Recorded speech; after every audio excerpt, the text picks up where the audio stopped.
안녕하세요. 마트노조 위원장 강우철입니다.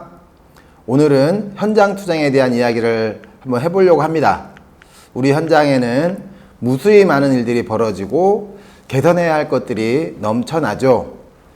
관리자의 갑질 문제도 없어지지 않고 있고, 연장이나 연차 사용에 관한 문제, 냉난방 문제 등 정말 많은 문제들이 있습니다.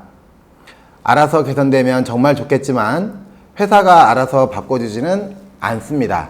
그래서 현장의 힘으로 문제를 개선해 나가는 활동을 하는데 이를 현장 투쟁이라고 합니다.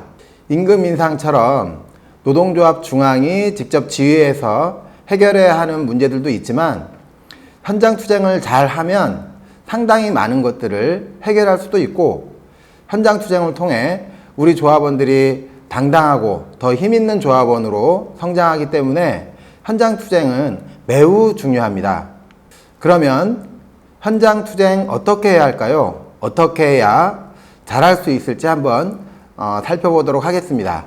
우선 현장 투쟁의 의제, 어떤 내용으로 현장 투쟁을 할 것인가, 이런 의제를 잘 잡아야 하겠죠. 출발은 당연하게도 조합원들의 고충입니다. 어느 조합원이 관리자로부터 괴롭힘을 당하고 있다는 고충으로부터 현장 투쟁이 시작되고, 어느 조합원의 근무 장소가 에어컨이 없어서 폭염 속에서 일하고 있다는 고충들에서 시작됩니다. 직원 식당이 운영되지 않거나 식사질이 너무 떨어진다는 고충도 있겠지요. 우리는 조합원의 고충을 쉽게 여기면 안 됩니다. 노동조합을 하는 이유도 조합원들의 근무 환경을 개선하기 위함인데, 고충을 외면하면 조합의 의미가 없어지겠죠. 또한 쉬운 문제부터 현장 투쟁으로 해결해 보는 경험이 중요합니다. 법이나 단체 협약, 사회 통념상 분명한 문제가 있는 것들은 상대적으로 아주 쉽게 해결됩니다. 장갑이 빵꾸 날 정도로 지급되지 않는다거나 천정에서 성명가루가 떨어진다거나 하는 문제는 아주 빨리 해결될 수 있습니다. 전에 이마트의 어느 한 지회에서 직원용 화장실 앞에 도난방지 센서가 있었습니다.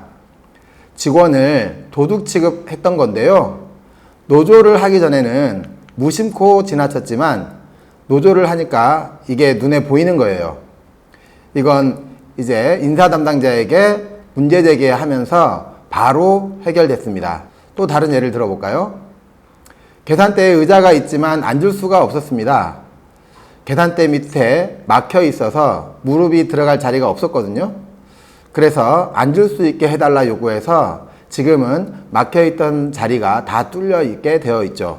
그래서 지금은 계산대에서 편하게 앉아서 계산할 수 있게 되었습니다. 이렇게 문제가 해결되면 어떻습니까? 아, 노조가 문제 제기하니까 회사도 바뀌는구나 하는 생각이 들겠죠. 그럼 다른 문제도 해결해 볼까, 이런 생각도 하게 될 겁니다. 자신감이 생길 겁니다. 그런데 무턱대고 아무거나 달려들면 이기지도 못하고 지칠 수도 있습니다. 해도 안 된다는 절망감만 느끼고 다시는 현장 투쟁에 대한 결심도 못할 수 있습니다. 그래서 처음에는 쉬운 문제부터, 반드시 이길 수 있는 문제부터 한번 해보는 겁니다. 이거 되게 중요합니다.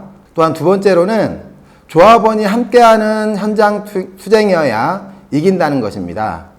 어려운 문제일수록 조합원과 함께하는 투쟁이어야 승리할 수 있습니다. 현장 투쟁을 승리하기 위해서 가장 중요한 것이 조합원들이 나서는가 하는 것입니다.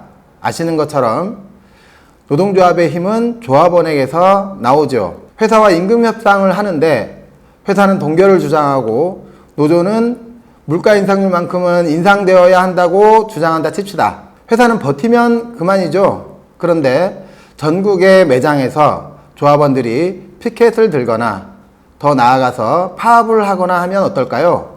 회사는 압박을 받겠죠. 하지만 조합원들이 움직이지 않는다면 어떻겠습니까? 회사는 버팁니다. 현장 투쟁도 마찬가지입니다. 코스트코에서 코로나 검사가 의무이던 시절에 있었던 일입니다. 밀접 접촉자 검사를 해야 하는데 근무자는 근무 도중 검사하게 하면서 휴무자에게는 휴무일에 검사를 시켰죠. 휴무자들은 형평성에 어긋난다면서 검사 시간에 대해 근무한 것으로 간주해달라 했지만 회사는 거부했습니다. 이에 노조에서는 릴레이 면담을 조직하고 조합원들이 다 동참하면서 점장을 압박하고 회사를 압박했습니다. 결과는 휴무자가 검사를 받아야 할 때 3시간을 근무한 것으로 간주하게 되었습니다. 홈플러스에서도 조합원들의 행동으로 냉난방 시설을 해결한 사례가 있습니다. 온라인 이커머스 부서였는데요. 폭염 속에서 에어컨 없는 후방에서 엄청난 물량을 쳐내고 있었습니다. 연장은 다반사고 정신없이 돌아가는 업무 때문에 손이 까이고 발을 찧어도 그냥 넘어갑니다. 바쁠 땐 점심 식사도 2시 다 되어서 먹습니다. 새벽밥 먹고 나왔는데 점심도 제 시간에 못 먹는 겁니다. 점장한테 얘기해도 해결이 안 됐죠. 이래서는 다 죽겠다 싶은데 어떻게 해야 할까요? 그 부서 조합원들이 모여서 물었습니다. 우리가 싸우면 반드시 바꿀 수 있는데 이대로 일하겠는지 싸워서 바꿀 것인지 물었는데 조합원들은 싸우기로 결심했습니다. 들쭉날쭉한 점심시간을 우리가 정한 시간에 일손을 놓고 집단적으로 밥 먹으러 갔습니다. 식사를 마치면 피켓을 들고 점장실 앞으로 가서 선전전을 했습니다.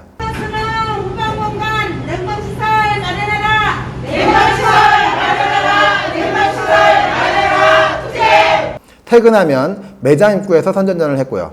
근무 마치면 연장은 당연히 거부하고 일하던 것을 그대로 놓고 집단적으로 퇴근해버렸습니다. 힘들면 보건휴가, 연차휴가 제대로 사용했죠. 이렇게 일주일을 하니 조합원들이 살 것 같다는 얘기가 나옵니다. 자신감도 붙어서 구호도 크게 외칩니다. 조합원들이 다 들고 일어나니까 화들짝 놀란 회사는 빠르게 냉방 설비를 시작했습니다. 독일 제품이라서 10년째 고치지 못한다던 공조 설비도 금세 고쳐버립니다. 덤으로 다른 문제도 해결됐지요. 구멍난 안전화도 교체되고 관리자와의 갈등 문제도 해소됩니다. 냉방뿐만 아니라 난방 대책도 세우고 좁아터져 힘들었던 후방 공간도 재배치해서 널찍하게 마련합니다. 이렇게 투쟁해서 쟁취해야 진짜로 쟁취가 되는 것이죠. 회사가 해준 게 아니고 우리가 만든 성과고 우리 것으로 됩니다. 이렇게 투쟁해서 쟁취해야 조합원의 힘이 더 강해지고 다른 문제에 대해서도 투쟁을 통해 개선해 나갈 수 있다는 자신감이 생기게 됩니다. 연대 투쟁도 중요한데요. 경우에 따라서는 우리 자체의 힘으로 해결하기 어려운 문제들도 있습니다. 이럴 때 연대 투쟁을 잘하는 것이 매우 중요합니다. 인근 노동조합이나 진보당에 연대를 요청하고 함께 투쟁하는 것입니다. 한 지회에서 갑질 문제가 터졌을 때 건설노조 조합원들이 연대를 온 적이 있습니다. 굵은 목소리로 갑질 관리자 퇴출하자 이렇게 외치니까 우리 조합원들이 너무 힘이 났습니다. 연대는 이처럼 별게 아니죠. 함께 한다는 외침이 우리에게 들리면 됩니다. 그러면 우리가 힘이 나니까 더 잘 싸우는 거죠. 물론 연대를 요청하려면 평소에 연대 활동을 잘 해내야 되겠죠. 연대는 상부상조 하는 거니까요. 고객과 함께하는 투쟁도 있습니다. 우리 현장에는 수없이 많은 갑질이 있는데요. 갑질 투쟁은 고객들에게 알리면서 고객 참여형 투쟁을 전개하는 것이 좋습니다. 회사로서는 매우 아픈 일이지요. 고객들이 갑질 스티커를 붙이고 응원을 합니다. 갑질 타파 쇼핑도 합니다. 우리 시민들은 갑질에 대해서 참지 않죠.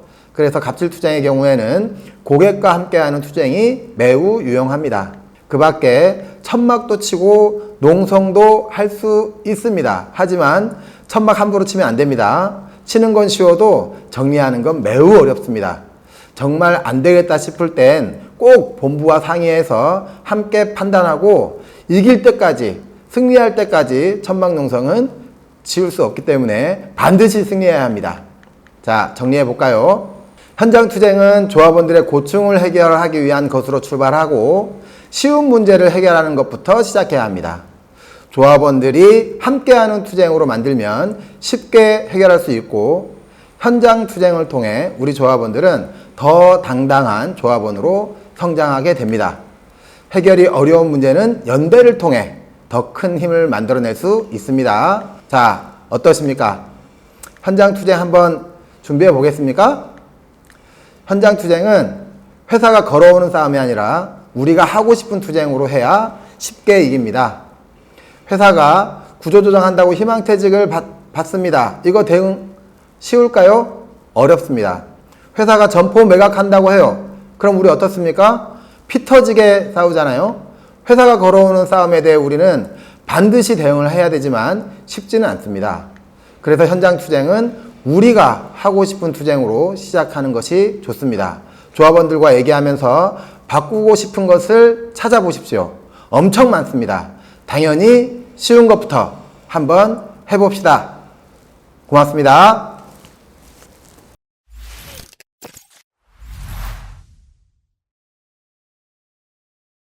마무리가 이상하네.